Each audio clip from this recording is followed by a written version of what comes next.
Όταν γύρισα στην Ελλάδα, ασχολήθηκα με την αθλητιατρική ενεργά.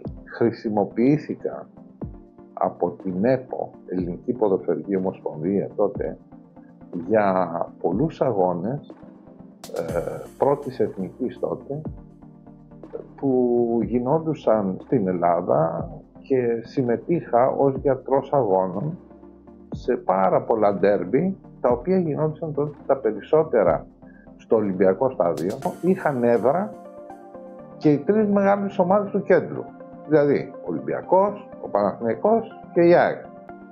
Λοιπόν, και εκεί γινόντουσαν όλα τους τα παιχνίδια. Συνέβησαν αρκετά περιστατικά σημαντικά με τραυματισμούς ποδοσφαιριστών, στα οποία συμμετείχα ως γιατρός και εκεί έδειξα τα στοιχεία μου και τις ικανότητές μου.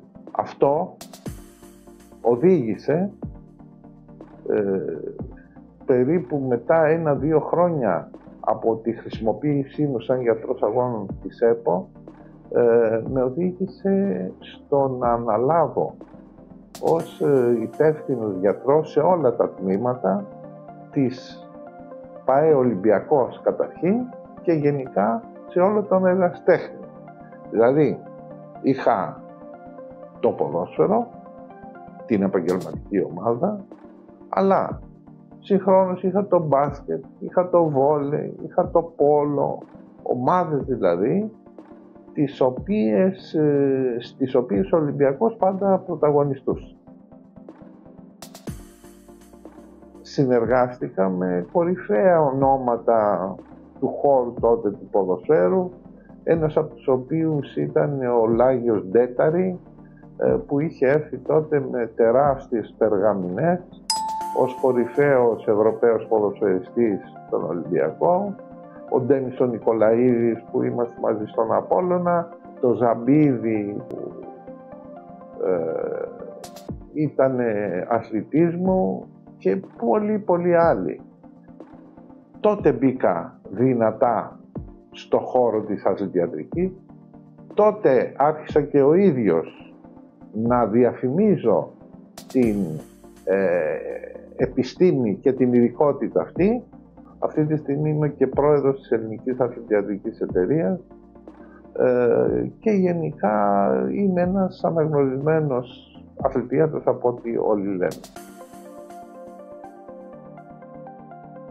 Προσωπικά βοήθησα την ανάπτυξη της αθλητιατρικής στην Ελλάδα και ως πρόεδρος της Ελληνικής Αθλητιατρικής Εταιρείας, αλλά και ο ίδιος ως συγγραφέας αθλητιατρικών βιβλίων.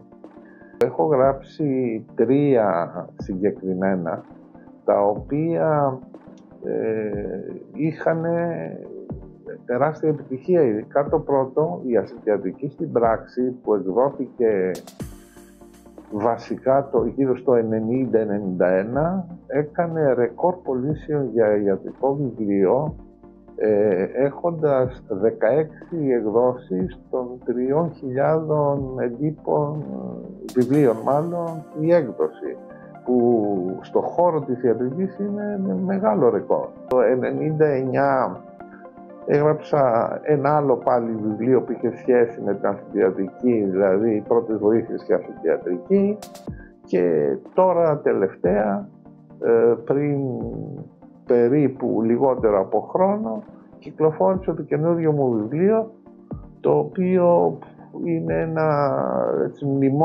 μνημόνιο μεγάλο στην αθλητιατρική επιστήμη. Λέγεται Αθλητιατρική, Θεωρία, Πράξη, Θεραπεία, ένα βιβλίο 600 σελίδων, που με το που βγήκε, ας πούμε, στην αγορά, ήδη πάει πολύ καλά. Παρακαλώ, ακολουθήστε το κανάλι μας. Το επόμενο βήμα είναι ακριβώς για την επιστήμη της αθλητιατρικής ειδικότητας, που θα διαδοθούν πολλές διευκρινήσεις και οι σωστές κατευθύνσεις, το τι ακριβώς είναι η αθλητιατρική επιστήμη και ειδικότητα.